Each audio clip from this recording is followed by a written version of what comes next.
बोलो श्री प्राणनाथ प्यारे की जय। बोलो श्री सतगुरु महाराज की जय। बोलो श्री पन्ना धाम की जय। बोलो श्री सुंदर साथ की जय। प्रथम लागू दो चरण को, धनिये ना छुड़ायो खिन।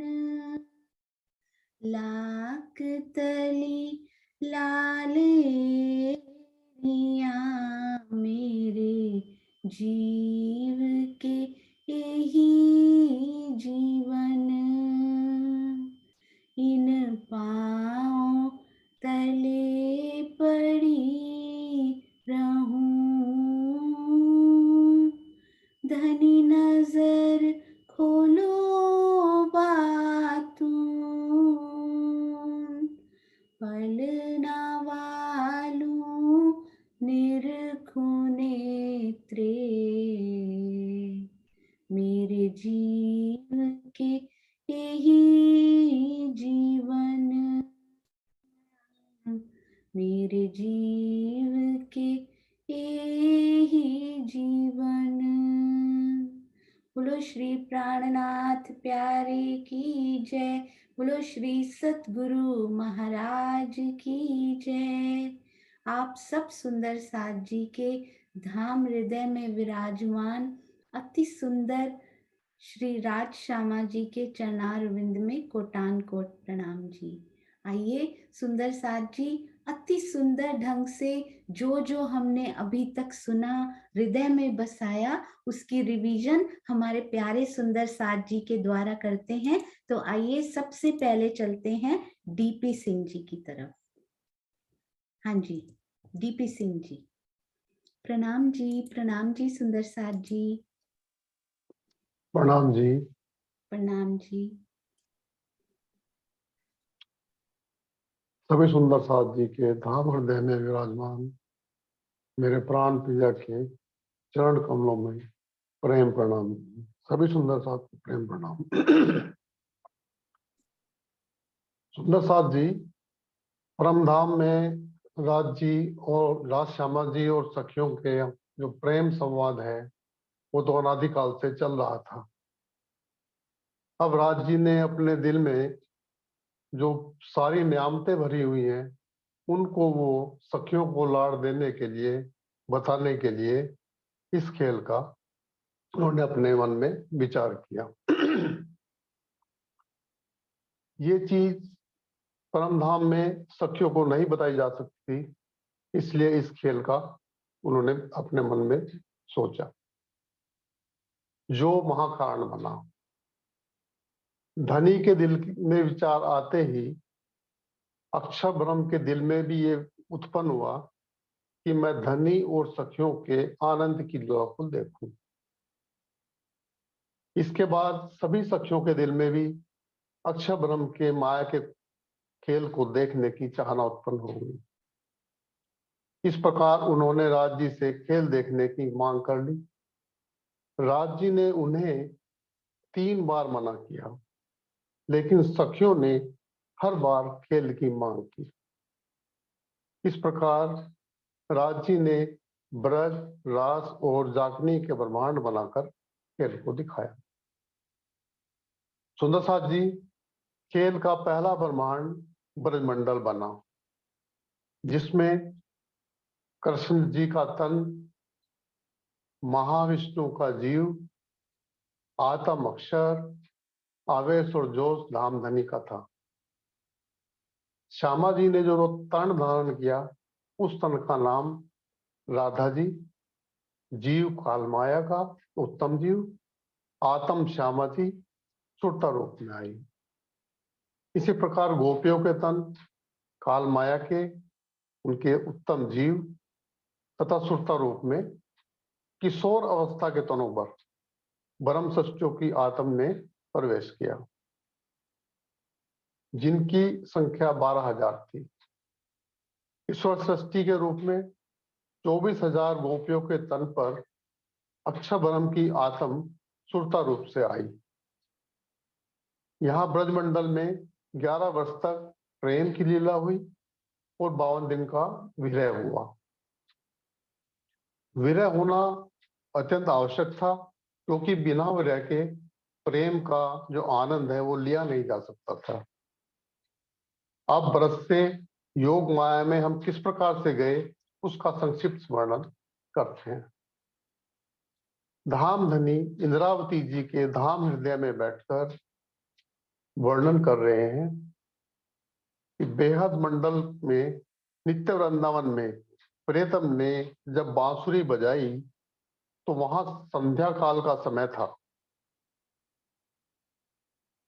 बेहद मंडल में तो रात हो गई थी, पूर्णिमा का चंद्रमा खिल रहा था, लेकिन इस काल माया में शाम का समय था, संध्या का समय। बांसुरी की आवाज इतनी मंत्रमुग्ध करने वाली थी कि गोपियों को लगा कि हमारे धनी एक एक का नाम पुकार, सखियों का नाम पुकार कर बुला रहे हैं। उस समय कोई सखी गाय का दूध निकाल रही थी तो उसके हाथ से दूध का बर्तन ही गिर गया। कोई सखी बालक को दूध पिला रही थी तो हाथ से बालक ही छूट गया। कोई सखी भोजन परोस रही थी तो उसके हाथ से थाली छूटकर नीचे गिर गई। बाहर निकलते समय किसी सखी का पैर पति की छाती पर तो दूसरा पैर थाली में पड़ा। किसी के घर वाले सामने आए तो उन्हें धक्का देकर वो आगे निकल गई। इस प्रकार बांसुरी की आवाज सुनते ही वो हवा की तेजी की गति से अपने घरों से उन्होंने छोड़ दिया। तामसी सखियों ने एक पल की भी देरी नहीं की और योग माया में पहुंच गई। राजसी सखियों ने शीघ्रता में उल्टा सीधा श्रृंगार किया।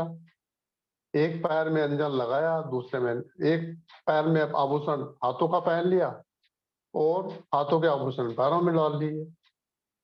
आधे अधूरे आभूषण पहनकर ही तामसिया सखियां उनके पीछे पीछे पहुंच गई। स्वार्थी सखियां घर से निकलने के लिए सोच ही रही थी कि उनके परिवार वालों ने उन्हें रोक दिया और घर का दरवाजा बंद कर लिया। अब उन्हें इतना विरह उत्पन्न हुआ कि उन्होंने अपना तन ही छोड़ दिया और वे भी बाकी सखियों के साथ योग माया में पहुंच गई।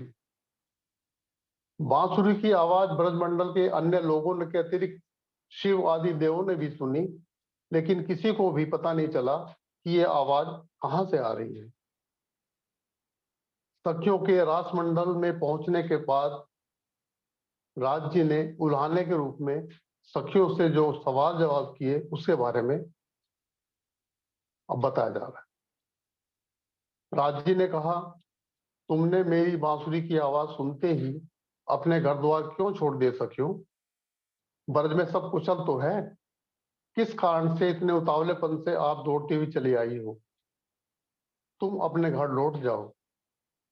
कुलीन स्त्री रात्रि में अपना घर नहीं छोड़ती। तुमने अपने माता पिता, सास ससुर, अपने परिवार को एक क्षण में छोड़ दिया। इस प्रकार ऐसे वचन सुनकर सखियों को बहुत दुख हुआ और वो तड़पने लगी। कुछ तो बेहोश होकर गिर गई, लेकिन तामसी सखियां खड़ी रही और वे जवाब सवाल करती रहीं। इंद्रावती ने सखियों से कहा कि हमसे कुछ भूल हुई है, हमारे प्रेम और समर्पण में कुछ कमी रह गई है, इसलिए राज जी हमें ऐसे वचन कह रहे हैं। अब उन्हें 52 दिन पूर्व की घटना याद आ रही है, जब धामधनी के द्वारा वृंदावन में चलने के लिए कहने पर सब सखियों ने पारिवारिक समस्याओं का वास्ता देकर मना कर दिया था। इंद्रावती जी धामधनी से कहती हैं कि मेरे प्राणेश्वर, आपको जो कहना है आप निसंकोच कहिए, मैं आपके सामने खड़ी हूं। अब धामधनी कहते हैं कि शास्त्रों के अनुसार कोई भी कुलीन नारी अपने पति को, चाहे वो रोगग्रस्त हो, अंधा हो, मूर्ख हो, कोढ़ी हो, झगड़ालू हो, भाग्यहीन हो, कंगाल हो, लंगड़ा हो, अवगुणों से भरा हुआ हो, अज्ञानी हो, अति मूर्ख हो, किसी भी अवस्था में उसको छोड़ नहीं सकती। इसलिए मैं तुमसे कह रहा हूं कि तुम अपने घर वापस चली जाओ, अभी तुम्हें ऐसा नहीं करना चाहिए। अब सखिया कहती हैं कि हमने निश्चित रूप से आपको पहचान लिया है, आप हमारे एकमात्र प्रियतम हैं, इसलिए हमने संसार छोड़ने में एक पल की भी देरी नहीं की। आपने अपने प्रवचन में अभी अभी अपने मुख से हमारे पक्ष में इसका निर्णय भी कर दिया है। आपको छोड़कर हम वापस कहाँ लौट कर जाएंगे? हमारा आपके साथ संबंध लता के समान फूल वाला है, जल में रहने वाली मछली की तरह है, जो एक दूसरे से अलग नहीं हो सकती, और अलग होगी तो मर जाएगी।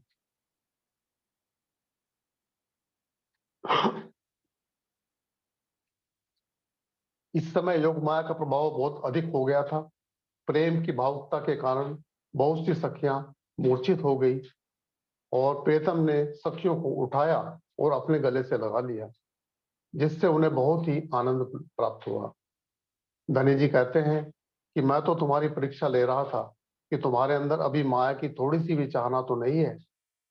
सखियों की आंखों से जो आंसू बह रहे थे, श्री राज जी ने उन्हें पहुंचते हुए अति प्रेम भरे शब्दों में कहा कि तुम अपने मन को इतना दुखी मत करो, हम सब मिलकर आनंदमयी रास की लीला करेंगे, तब तुम्हें बहुत ही आनंद आएगा। आगे की रास की लीला के लिए हमारी प्यारी सभी आशीष जी बनाएं। प्रेम प्रणाम सुंदर साहब, प्रणाम। प्रणाम जी, अति सुंदर। हाँ जी, आशी दीदी प्रणाम जी। प्रणाम जी, प्रेम प्रणाम जी, सुंदर साथ जी। अब योग माया के ब्रह्मांड में आगे चलते हैं। क्या क्या बात हुई अभी बताया डीपी सिंह जी ने। सखियों की तो हालत खराब, राज्य के इतने बड़े उलाने हो चुके थे, कैसे बांसुरी बजाकर खुद ही बुला लिया और खुद ही कह रहे हैं सखियों ब्रिज में सब कुशल तो है। तो क्या हालत हुई होगी उस टाइम सखियों की। लेकिन जब सारी बात क्लियर हो गई, सखियों ने कह दिया कि पिया जी आप कह रहे हो कि जो अवगुण भरा पति है उसको भी नहीं छोड़ना चाहिए, लेकिन आप तो सर्वगुण संपन्न हो, आपको हम कैसे छोड़ सकते हैं। यहाँ पर यही बताया कि हमें तब संबंध की पहचान नहीं थी, लेकिन ये पता था ये हमारे प्रेमी हैं। घर की पहचान नहीं थी, ये तो पता लग गया था ये हमारे पति रूप हैं और सर्वगुण संपन्न है, इसलिए ये बात कह दी। जब ये बात कह दी तो फिर पिया जी कहते अरे सखियो मैंने तो आपकी परीक्षा भर ली थी कि आपके मन में माया की थोड़ी सी भी चाह बाकी तो नहीं रह गई। तब बालाजी ने देखा कि अब इन सखियों को और नहीं, आराम से ठंडे मन से सखियों को शीतलता प्रदान करते हुए उनके बहते हुए आंसू पूछे और प्यार से कहा अरे दुखी क्यों हो रही हो, अभी हम आनंद भरी रास की रामते खेलेंगे। हे सखियो तुम तो मेरे जीवन हो। सुंदर साथ जी, इस योग माया की लीला के रमन करने से पहले हम अक्षर ब्रह्म के अंतःकरण अर्थात चतुष्पाद में एक विशेष बात आई है उसे समझ लेते हैं। क्योंकि जब ब्रज और रास की लीलाएं अखंड होंगी तो उनके लिए उनका जानना जरूरी है। इसलिए अक्षर ब्रह्म के जो चतुष्पाद हैं हम जानते हैं कि अंतःकरण के 4 भाग होते हैं, मन चित्त बुद्धि और अहंकार। तो अहंकार स्वरूप जो है वो क्या है, अक्षर ब्रह्म का सत्स्वरूप ब्रह्म, और दूसरा केवल ब्रह्म जो कि बुद्धि का स्वरूप है, और फिर इसके नीचे सबलिक ब्रह्म जो कि चित्त का स्वरूप है, और फिर अव्याकृत ब्रह्म जो कि मन का स्वरूप है। अब इनमें आगे प्रत्येक के 4-4 भाग हैं, जैसे यहाँ चित्र में हम देख रहे हैं। सबसे नीचे स्थूल, सूक्ष्म, कारण और महाकारण, ये सबके 4 भाग होते हैं। और लेकिन यहाँ पर हमें राज्य ये समझा रहे हैं कि जो अव्याकृत मन है उसका जो ऊपर वाला भाग है जिसे हम कहते हैं कि अव्याकृत ब्रह्म का महाकारण, और ऊपर देखें तो चित्त का जो स्वरूप है सबलिक ब्रह्म, उसमें सबसे नीचे आता है सबलिक ब्रह्म का स्थूल, तो हमें यहाँ ये समझ लेना चाहिए कि अव्याकृत का महाकारण और सबलिक ब्रह्म का स्थूल एक ही बात है, यानी कि एक ही स्थान है। जब लीलाएं अखंड होंगी तब इसकी जरूरत पड़ेगी। सबलिक ब्रह्म का स्थूल, इस बात को हम दिल में रखेंगे कि सबलिक ब्रह्म का स्थूल कह लें या अव्याकृत ब्रह्म का महाकारण कह लें, ये एक ही बात है। इसको उदाहरण के लिए हमने पहले समझा था, जैसे कि श्री राजी महाराज का जोश और अक्षर ब्रह्म का आवेश एक ही बात है, उसी तरह ये भी हमें समझाया जा रहा है। तो अब आगे योग माया की बात करते हैं। योग माया में जब हम गए तो ब्रिज लीला से काल माया का ब्रह्मांड, वो वाले जीव क्या हुए, वो जीव वहीं के वहीं नष्ट हो गए और हमारे जीव हमारे साथ योग माया के ब्रह्मांड में दाखिल हो गए। जैसे कि नाम से कह रहे हैं योग माया, तो ये हम पहले भी जान चुके हैं कि इसमें शब्द बेशक आता है माया, योग माया तो माया कही पर नेक न माया इत। ऐसा क्यों समझा रहे हैं? क्योंकि जहां पर जो माया का स्वरूप है, ये अक्षर ब्रह्म की माया के चारों भागों के चार स्वरूप अलग अलग आते हैं, लेकिन यहाँ पर जो माया है वो ब्रह्म का ही स्वरूप है।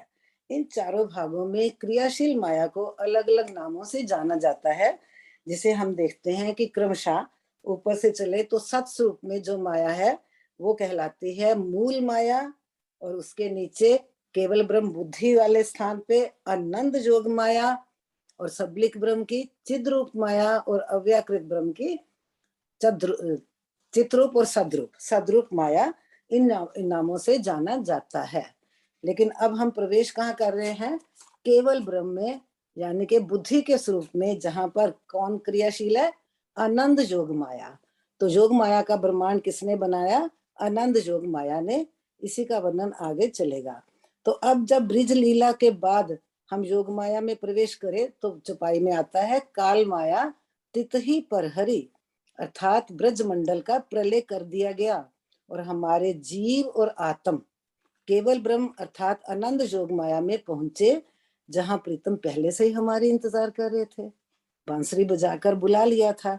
इन जीवों को, यानी कि जब वो वाले जीव ब्रह्म काल माया से पहुंचे, इन जीवों को नए नूरी तन मिले।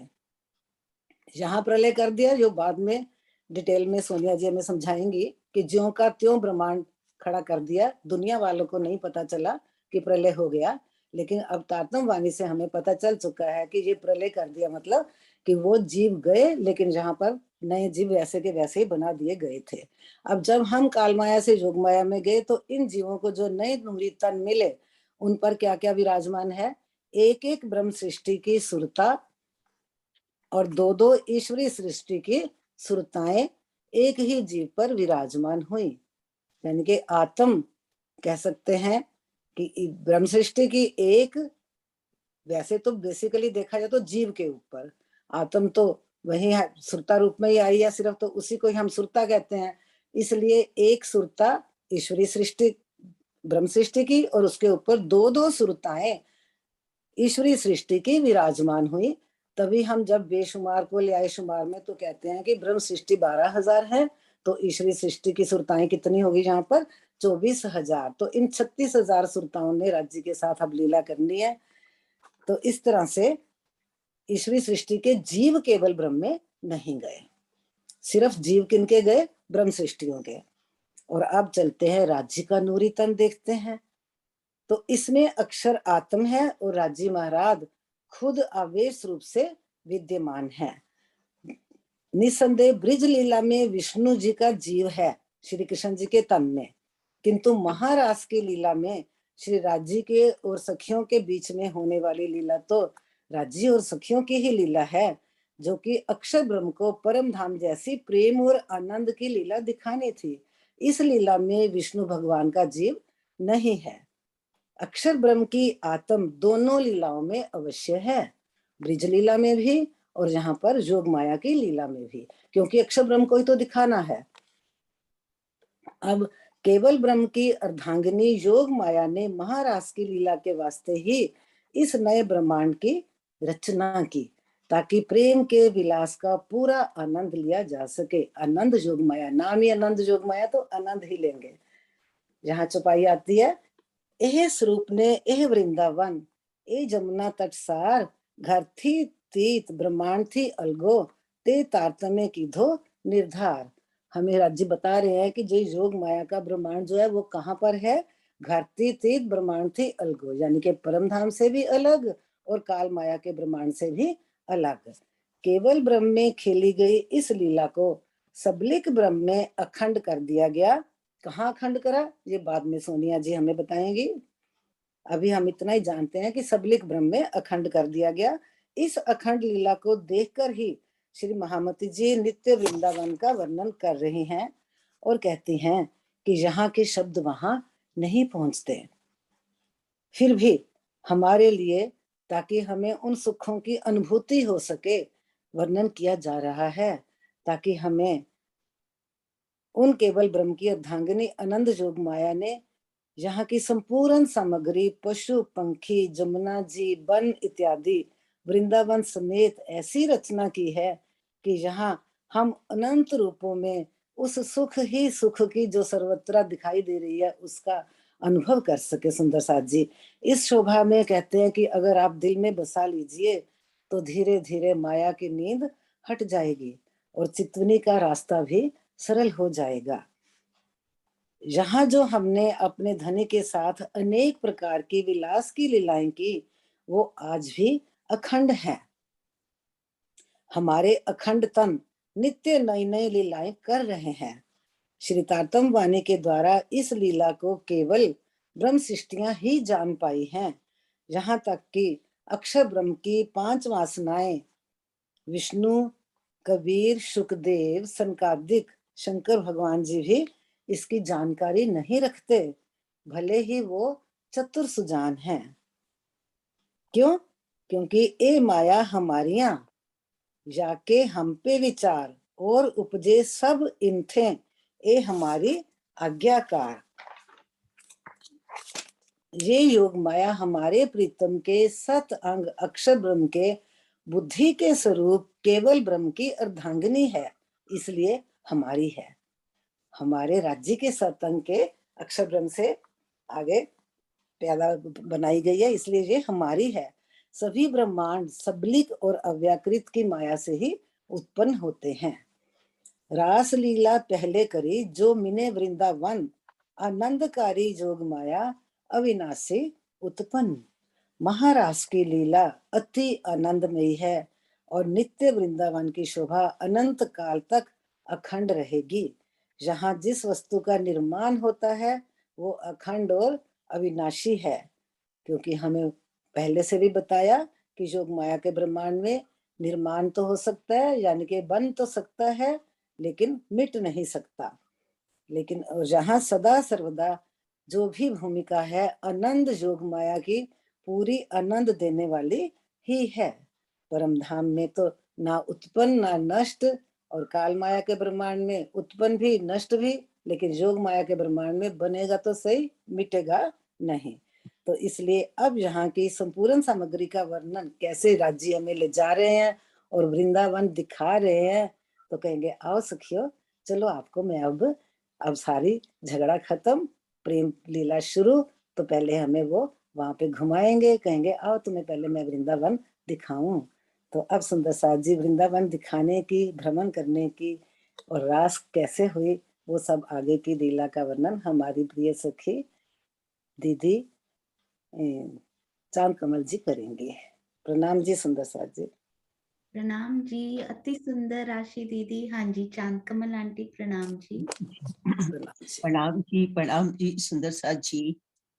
सुंदर साथ जी, कलश हिंदुस्तानी के 20वें प्रकरण में श्री महामती जी ने सबलिक के महाकारण में स्थित उस नित्य वृंदावन का वर्णन किया है, जिसमें अखंड रात्रि में महारास की लीला अबाध गति से आज भी चल रही है। ये नित्य वृंदावन धाम धनी के हुक्म से अक्षर ब्रह्म ने अपनी बुद्धि रूपा केवल ब्रह्म की भूमि में अपनी आनंदमयी भूमि पर अपनी आनंद योग माया की शक्ति से कितना खूबसूरत बनाया, उसका वर्णन कल हमारी प्यारी सखी सोनिया के मुखारविंद से हुआ। स्वप्नमयी कालमाया तथा बेहद मंडल में स्थित अखंड ब्रिज के ब्रह्मांड में रास का ये मंडल अलग ही है। वहां पर श्री कृष्ण जी तथा सखियों के बीच अखंड रूप से रास लीला चल रही है।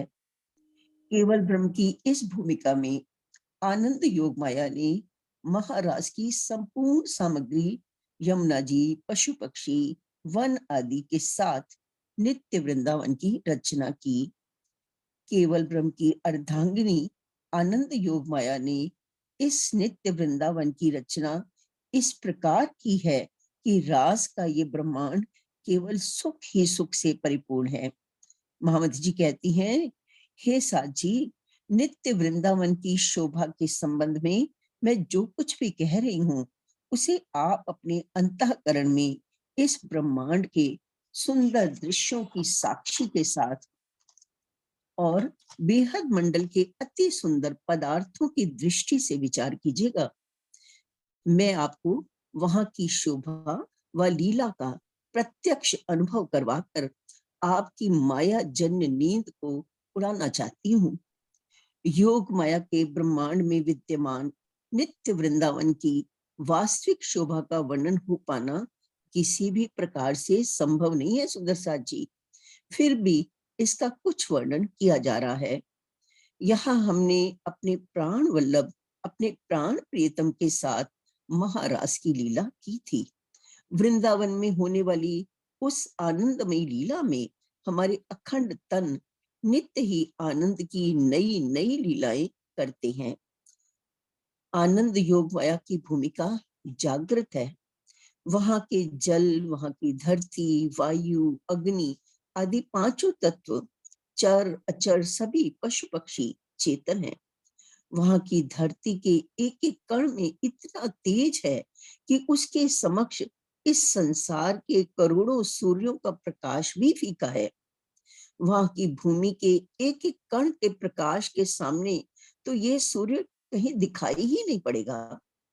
उस अखंड मंडल की शोभा को तो ना तो मुख से कहा जा सकता है और ना ही लेखनी से लिखा जा सकता है। नित्य वृंदावन के एक पत्ते के भी इतना तेज है कि उसके सामने करोड़ों सूर्य व करोड़ों चंद्रमा का प्रकाश भी मध्यम हो जाता है। यहाँ पूर्णमासी का चंद्रमा अत्यधिक शीतल तेज से जगमगा रहा है। चर अचर सभी पदार्थ तेज स्वरूप है। एक एक कण में तेज निकल रहा है। वहां की धरती से नूरमय किरणें निरंतर उठ रही हैं। हमारे तन भी नूरमय है। शिवराज जी कहते हैं, मेरी जीवन स्वरूपा हे सखियो, तुम वृंदावन की अनुपम शोभा को तो देखो। यहाँ अनेक प्रकार के अनंत वृक्षों व लताओं की संख्या है। तुम मेरी प्राणेश्वरी हो, मेरी हृदयेश्वरी हो। अब मैं तुम्हें अच्छी तरह से इस वृंदावन की शोभा को दिखाता हूँ। आओ सखियो, इधर आओ। इस वृंदावन में आम, इमली, अशोक, अंजीर, अखरोट, अनानास, चिरौंजी के वृक्ष हैं। इधर देखो सखियो, यहाँ चंपा, चमेली, गुलमोहर जैसे सुंदर सुगंधित फूलों के पौधे तो देखो। इधर सागौन, शीशम, सेमल, सुहाजना, वट, पीपल, बकुल के ऊंचे ऊंचे वृक्ष हैं। और इधर मेहंदी, दालचीनी, चंदन के थोड़े छोटे वृक्ष हैं। अंगूर, ककड़ी, खीरा और फूट की लताएं भी हैं यहाँ। अति सुंदर लगने वाले कदम के वृक्ष तो देखो। धामड़ा, सौंफ, सेब, भोजपत्र तथा खसखस के खिले हुए फूल तो धरती पर खुले हुए छत्र के समान दिखाई दे रहे हैं। चमेली, चणक, गुंजा, कुमुद, गुलछड़ी, जूही, जायफल, जावित्री के फूल तो बहुत ही मनमोहक लग रहे हैं। इधर देखो सखियो, ये 1000 पंखुड़ी वाला गेंदे का फूल तुम्हें फूल बाग की याद दिलाएगा, जो अपनी स्वर्णमयी पराग के साथ खिला हुआ है। अलग अलग रंगों वाली लताओं ने संपूर्ण नित्य वृंदावन का तो अलग ही श्रृंगार किया है। सखियों, इस निकुंज वन को तो देखो, जिसमें लताओं ने वृक्षों के ऊपर चढ़कर मंदिरों का रूप धारण कर लिया है। वृक्षों में फल इतने नीचे हैं कि धरती पर खड़े खड़े ही इन्हें तोड़ सकती हो। धनी जी सखियों को घुमाते घुमाते यमुना के किनारे ले आए। सखियों ने देखा यमुना जी का तट तो बहुत ही सुंदर है। किनारे पर बैठने के लिए फूलों के बहुत सुंदर सुंदर महल हैं, चबूतरे भी बने हैं। यमुना के दोनों किनारों पर जल के ऊपर आई हुई वृक्षों की डालियों के साथ अनेक रंगों की लताएं लिपटी हुई हैं। इन लताओं में अनेक प्रकार की शोभा वाले फूल जल के ऊपर ही तैर रहे हैं। यमुना जी का जल बहुत तीव्र गति से बह रहा है। बीच में गोल गोल भंवर भी उठ रहे हैं। यमुना के किनारे अति श्वेत रेती चमक रही है। सखियां मंत्रमुग्ध हैं। ऊपर संपूर्ण कलाओं से युक्त गोल चंद्रमा शोभायमान है। फूलों पर भंवरे गुंजार कर रहे हैं। कोयल मधुर स्वर में बोल रही है। कबूतर व चकोर एक वृक्ष से दूसरे वृक्ष, दूसरे वृक्ष से तीसरे वृक्ष उड़ रहे हैं। तोता, पपीहा व झींगुर अपनी मधुर ध्वनि से संपूर्ण वातावरण को ही आनंदमयी बना रहे हैं। बंदर और मोर तो तरह तरह की क्रीड़ाएं कर रहे हैं। बंदर उछल कूद कर रहे हैं तो मोर नाच ही रहे हैं। कस्तूरी मृगों की सुगंध चारों ओर फैली हुई है। वृक्षों के बीच में छोटे छोटे चबूतरे भी आए हैं। यमुना जी के किनारे भ्रमण करती हुई सखियों ने जल के साथ वृंदावन के मधुर फलों का स्वयं भी रसास्वादन किया और अपने प्राण प्रियतम को भी खिलाया। अब आगे की शोभा सुंदर साथ जी कल हम अपनी प्यारी सोनिया की मुखारविंद से सुनेंगे। प्रणाम जी सुंदर साथ जी। जी प्रणाम जी, अति सुंदर चांद आंटी। आइए अब हम पूरा ये समाप्त करते हैं श्रीनिवास जी के मुखारविंद से। प्रणाम जी।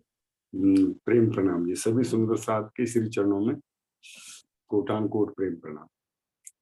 सुंदर साथ जी, वैसे तो सब कुछ आवाज आ रही है?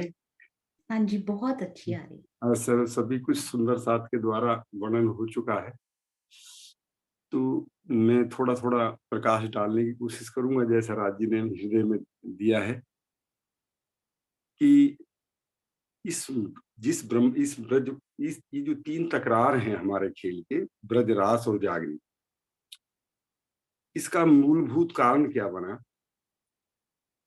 है तो बातें अति घनी, नेकता में कबू रोशन। बात तो बहुत सारी है। जैसे एक चौपाई आई है कि जहां सुख ही सुख अकेला हो और दुख ना हो तो फिर उस सुख का पता नहीं पड़ता है। परम धाम में दुख नाम की चीज थी नहीं कभी भी। तो उनको जब अगर दुख दिखा दिया जाए किसी को तो उसको सुख की लज्जत आ जाती। तो इसलिए एक ये भी कारण था। दूसरा, एक पियाजी ने वाणी में लिखा है कि रूहों बहुत लाड़ किए मुझसे। राजी महाराज कहते हैं कि रूहें सदैव से ही, कदीम से ही मुझसे इतना इश्क करती हैं, इतना प्रेम करती हैं, क्यों ना मैं भी इनसे एक मेरा भी हक है कि मैं भी इनसे प्रेम करूं, इश्क करूं। तो राजी महाराज अब सोचते हैं कि इनको कैसे इनसे प्रेम किया जाए, कैसे इनसे लाड़ किया जाए। ये बहुत लाड़ करती हैं मेरे से, मैं भी इनसे एक लाड़ करूं।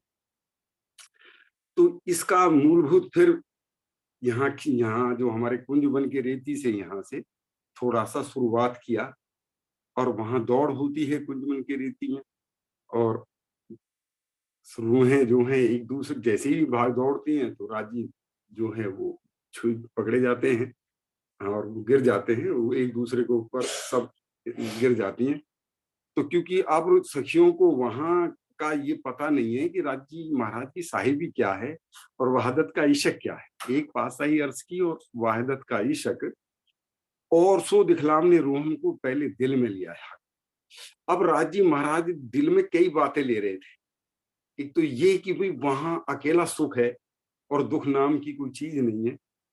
तो वो उनको ना अगर दुख दिखा दिया जाए किसी चीज को, दोनों दोनों दोनों पार्ट का पता पड़ जाए तो एक उन दोनों में से जो मेन चीज है उसकी लज्जत आए, उसकी और शोभा कई हजार लाखों करोड़ों गुना बढ़ जाए।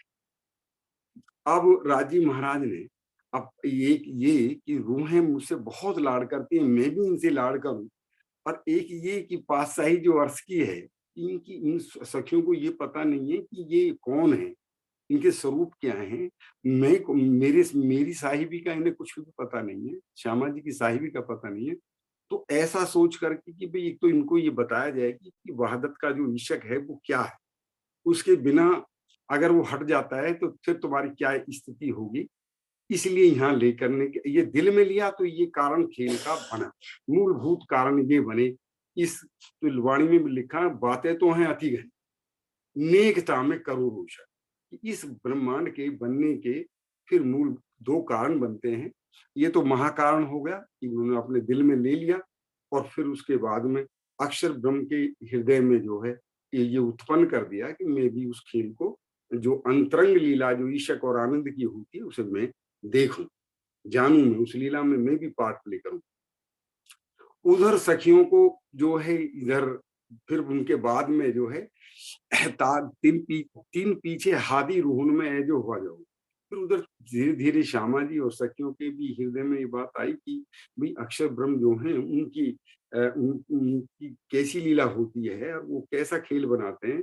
पिया जी से पूछा तो उन्होंने मना कर दिया, अगर किसी चीज की देखने की इच्छा हो और उसे मना कर दिया है तो और ज्यादा कई गुना उसमें बढ़ जाती है तमन्ना की, इच्छा करने की, कि भाई तो जरूर देखना चाहिए। उन्होंने बहुत मना किया, 3 बार मना किया, लेकिन फिर भी बार बार यही इच्छा करती रही कि नहीं हम जरूर देखें। यहाँ इस ब्रह्मांड के अंदर हुक्म हुआ और ये ब्रह्मांड बन करके तैयार हो गया। और सबसे बड़ी बात ये देखिए, जैसे ही हम वहां पर आते हैं ब्रज की लीला में, तो उपजत ही मन आशा घनी, हम कब मिलसी अपने धनी। लेकिन राजीन के प्रति अपना प्रेम और इश्क जो था अभी भी हृदय में है, और एक उनसे मिलने की इच्छा जो है वो तड़फ तड़फ करके उठ रही है।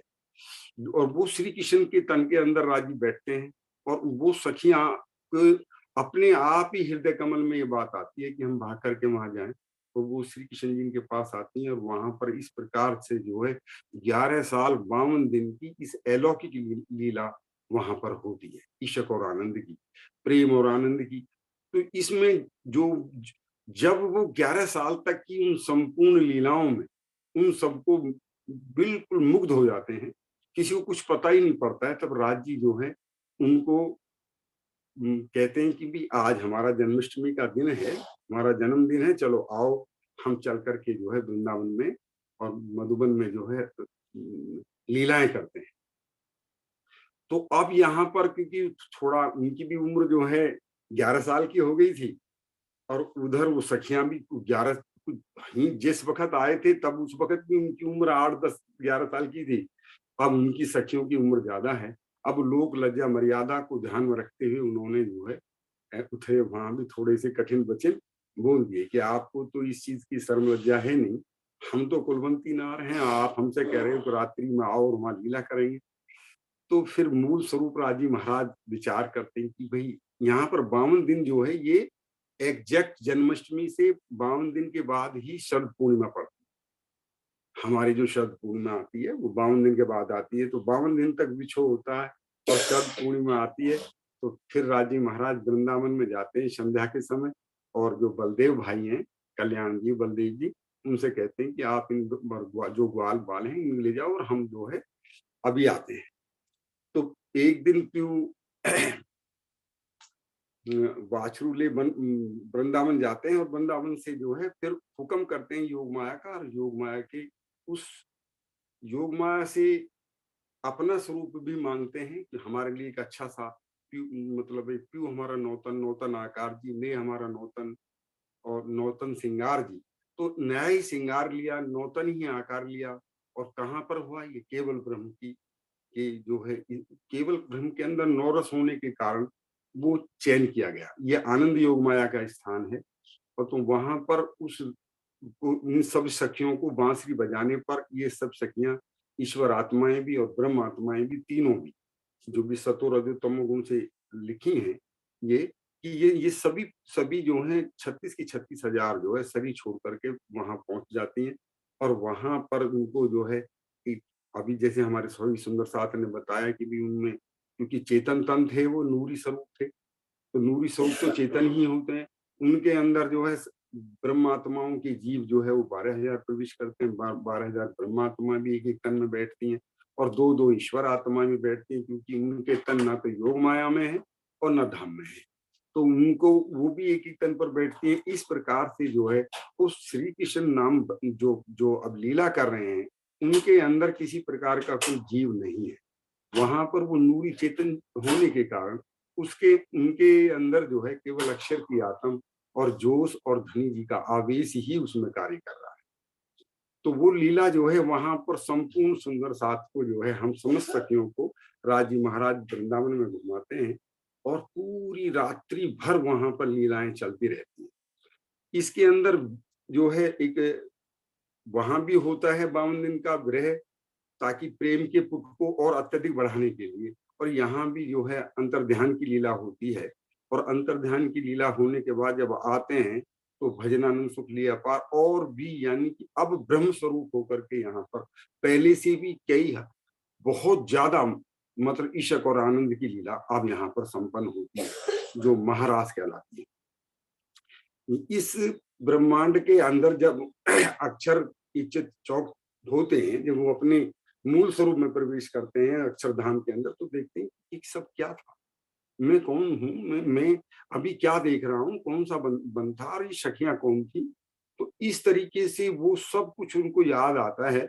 और ये जो रास की लीला है ये फिर अखंड होती है सबलिक ब्रह्म के महाकारण।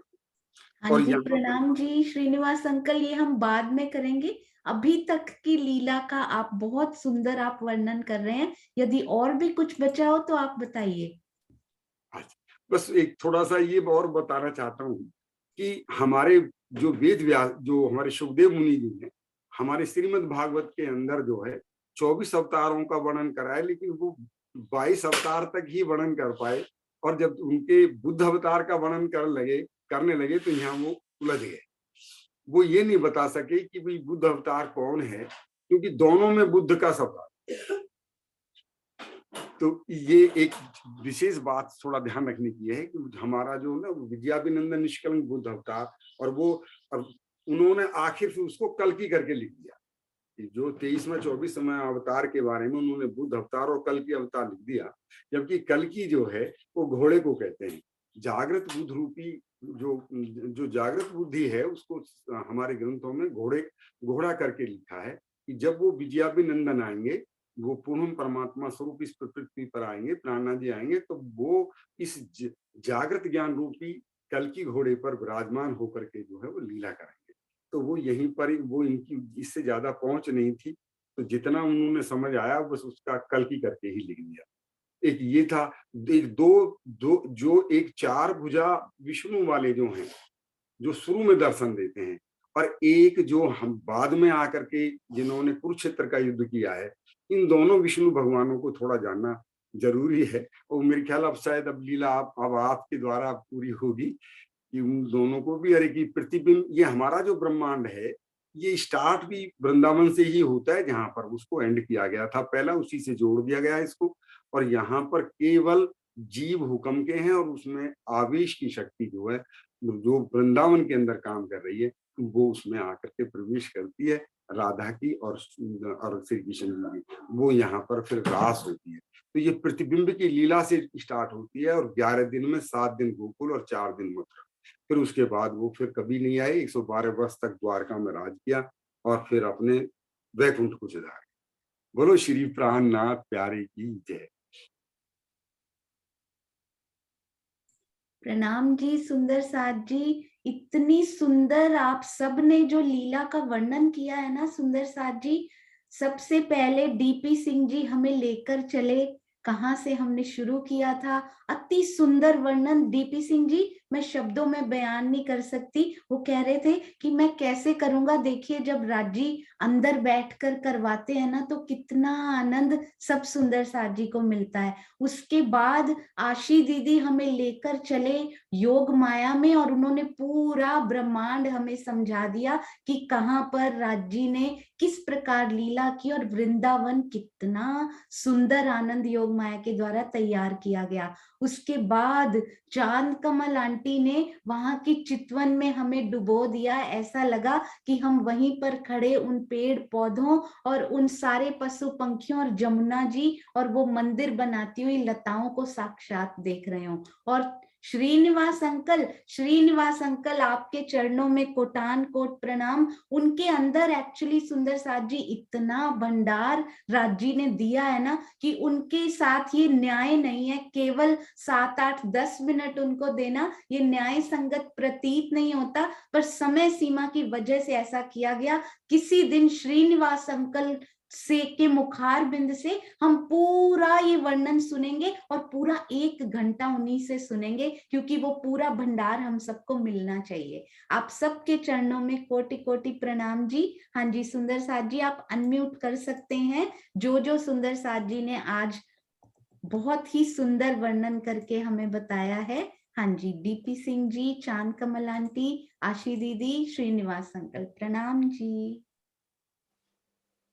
प्रणाम जी। मुझे श्रीनिवास जी ने जो अभी वर्णन करा ना, तो हमेशा राज जी कहते हैं ना, जो मन में प्रश्न होते हैं वो बैठक में हल हो जाते हैं। तो ये एक जो नई बात पता लगी मेरे दिल में, हमेशा ये रहता था सुंदर साथ जी हम सब के लिए जरूरी है जानना कि ये 52 दिन ही क्यों। उसका जवाब मुझे आज पहली बार मिला। मैं सोचा करती थी ये 52 दिन का विरह करा, 52 दिन मतलब 52 ही क्यों। तो आज मतलब क्या चांदनी रात लेनी है ना योग माया के ब्रह्मांड में, तभी तो पूरा यहाँ से कनेक्ट करके हमें समझाया जाता है तो अच्छे से समझ आता है। वैसे तो योग माया का ब्रह्मांड तो हमेशा ही वो पूरी चांदनी वाला ही रहेगा, लेकिन यहाँ से समझाने के लिए तो श्रीनिवास जी ने क्लियर करा कि जन्माष्टमी क्यों, क्योंकि मधुवन में कान्हा जी बने हुए थे ना कृष्ण जी। तो कान्हा जी ने कहा था ना ब्रिज लीला में, आज सखियो संध्या हो गई थी, जब गाय बछड़े सब वापस भेज देगा, आज सखियो मेरा जन्मदिन है, चलो हम मधुवन में हवन करने चलते हैं।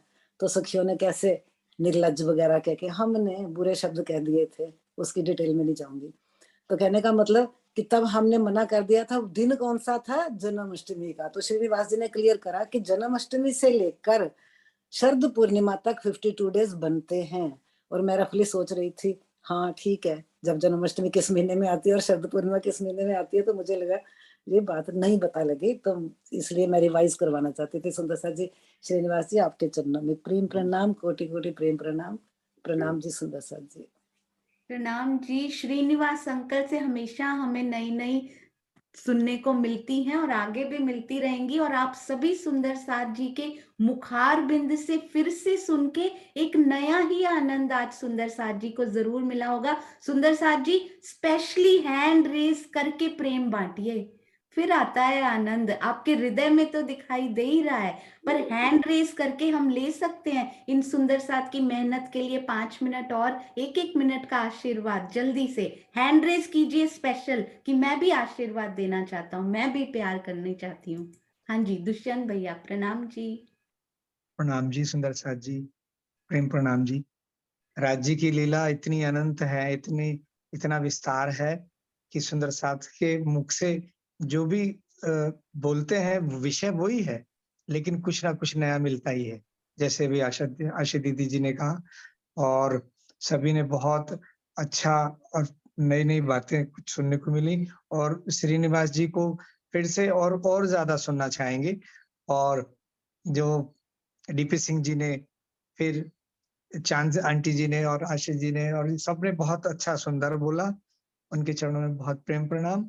ये विषय अनंत है, कभी खत्म नहीं होने वाला है, क्योंकि दीदी समय की भी मर्यादा आपके पास रहती है। और आज तो वैसे भी प्रोग्राम लेट शुरू हुआ, तो आज का सत्र बहुत ही आनंद आया। लेकिन फिर से और श्रीनिवास जी को और विस्तार से सुनना चाहेंगे। सभी के चरणों में प्रेम प्रणाम। प्रणाम जी। राजी बोलते हैं ब्रिज में लेट किया ना तुमने, आज भी लेट ही शुरू होगा वो, बिल्कुल उसी तरह से। प्रणाम जी। प्रणाम जी मधु दीदी।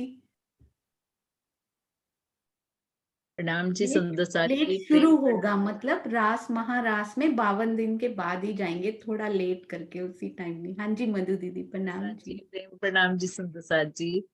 आज बहुत ही आनंद आया कि थोड़े से समय की मर्यादा को रखते हुए अभी तक शुरू से जो पहले दिन से आज तक हमने सुना वो पूरा कवर हो गया हमारा। एक तरह से पूरी रिवीजन अच्छे से हो गई हमारी। और जो अच्छी दीदी ने कहा कि वो प्रश्न मेरे मन में भी हमेशा उठता था, तो वो भी मेरा भी आज क्लियर हो गया श्रीनिवास जी के द्वारा। तो बहुत ही आनंद आया। सभी सुंदर साथ के चरणों में कोटि कोटि प्रणाम जी। प्रणाम प्रणाम जी। जी। मधु दीदी जैसे ही आपने कहा, मुझे चांद कमल आंटी की याद आई।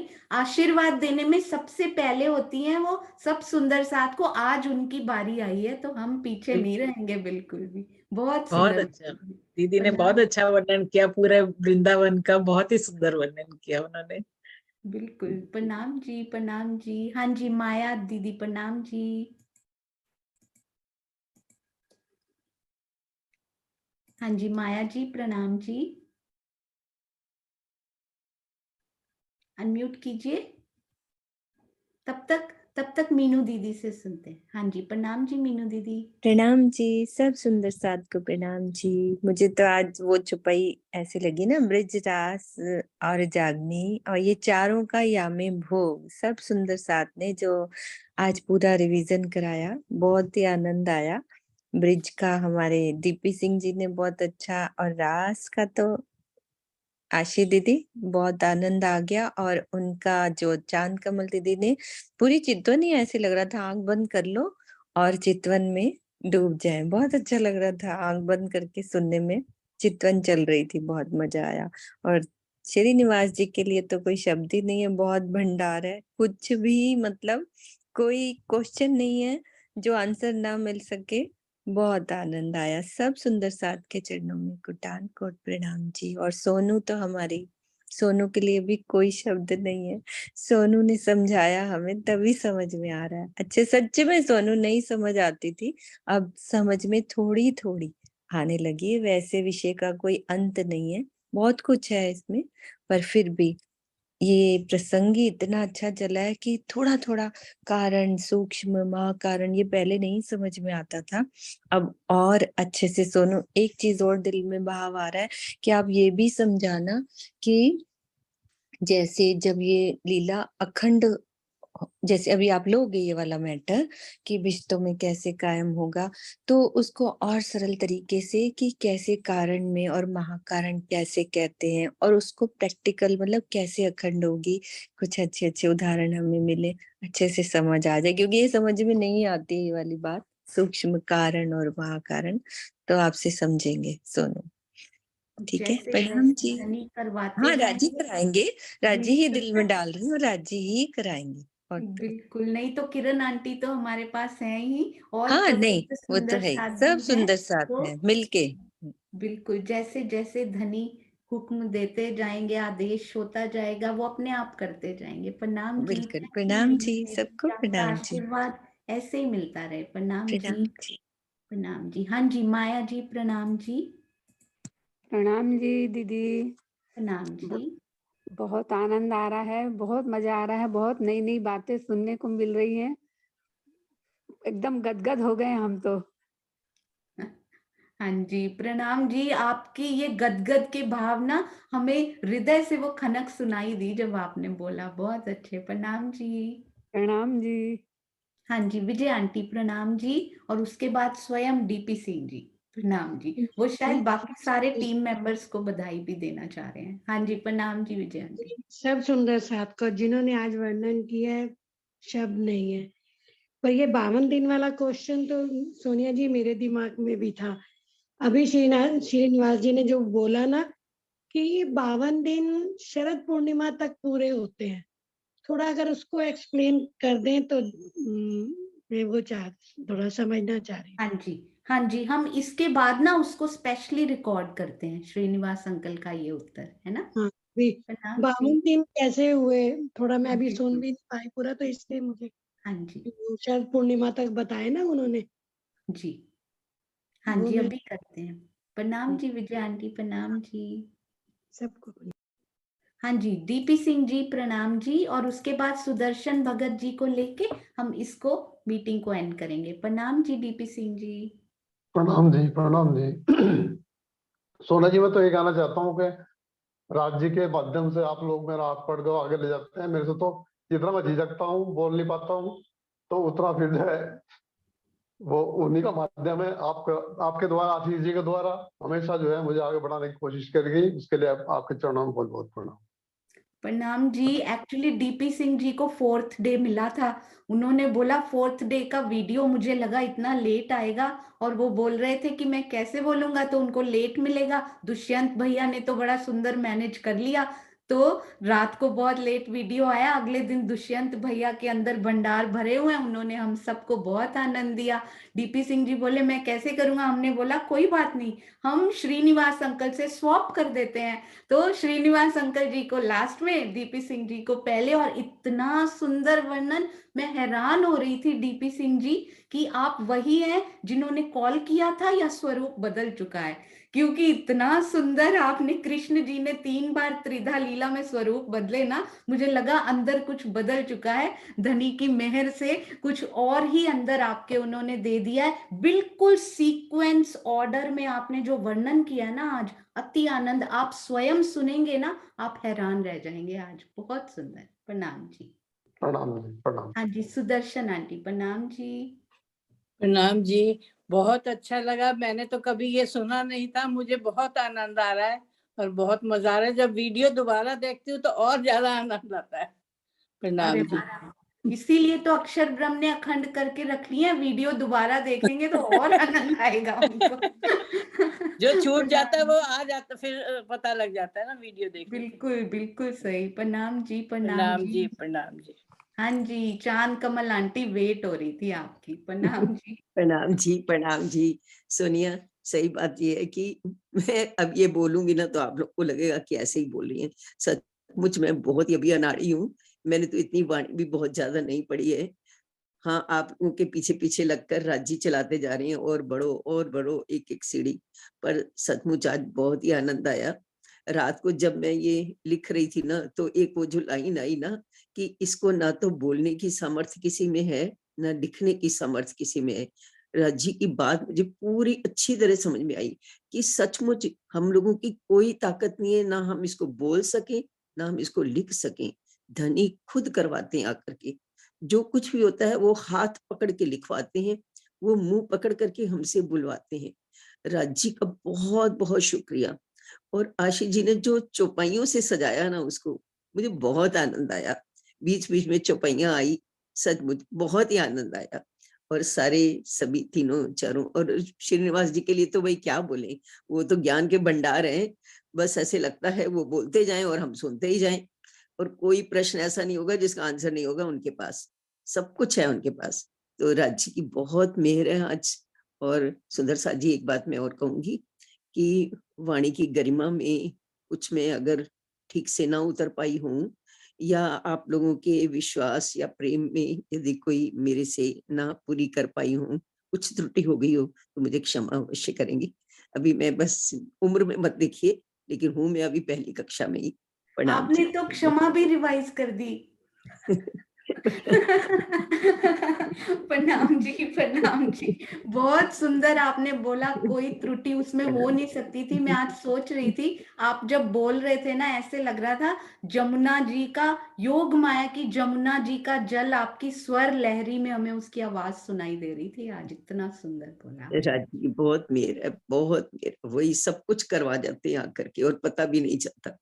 बिल्कुल। प्रणाम जी। पता है मेरे दिल में अभी आपने चारों बोला ना, तो एक बात आ रही थी। पिछली बार भी 4 ही सुंदर साथ हुए, इस बार भी 4 ही सुंदर साथ हुए। ये चारों, उस दिन राज्य की चौपाई में आया था कि उन्होंने लिखा था ये योग माया हमारी है। तो हम ये 4 सुंदर साथ हैं, तो धनी की आत्माएं वहां जाके महारास कर ली, पर ऐसे लगता है 4 अंतस्करण के जो 4 भाग है ना, वो सारे खोल खोल के ये चारों हमें दिखा रहे हैं। बहुत सुंदर। बिल्कुल। हाँ जी, हाँ जी, स्वर्णा आंटी प्रणाम जी, और फिर मधु दीदी। हाँ जी प्रणाम जी प्रणाम जी।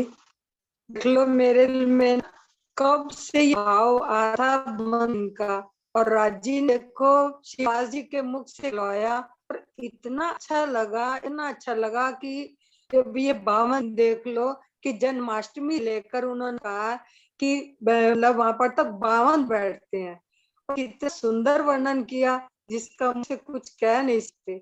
कल चांदमल दीदी ने जो आपने बोला था कि गुलाब ना के गेंदे के फूलों की 1000 पंखुड़ा है, और फिर कमल दीदी आंसर किया कि जी के सिंहासन पे भी 1000 पंखुड़ी है। तो एक दी आती है ना जब, तो बहुत आनंद आता।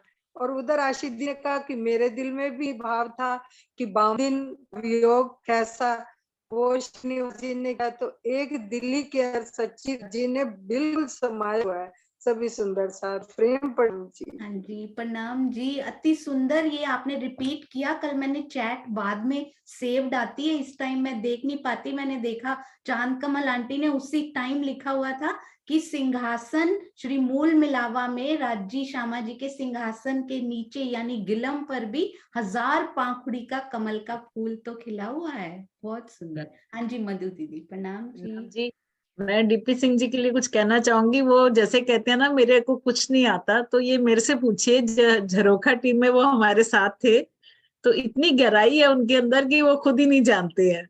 वो हर वक्त अपने आप को ऐसा ही समझते हैं कि मुझे कुछ नहीं आता, कुछ नहीं आता। वही होता है ना, फूल को अपनी खुशबू नहीं पता होती ना, लेकिन बहुत उनके अंदर बहुत गहराई है उनके अंदर। बहुत अच्छा बोला, इस सभी ने बहुत अच्छा बोला, बहुत ही आनंद आया। सुंदर साथ जी प्रेम प्रणाम जी। प्रणाम जी, ये आपने बहुत सुंदर कहा। जो यही कहता रहता है ना कि मुझे कुछ नहीं आता, मुझे कुछ नहीं आता, राज्य उसके अंदर भंडार भरते चले जाते हैं, भरते चले जाते हैं। अहंकार को बिल्कुल नहीं आने देना और हमेशा यही कहना है कि मुझे कुछ नहीं आता। तो डीपी सिंह जी से ये हमें सीखना है आज। प्रणाम जी। आइए जयकारा लगाते हैं।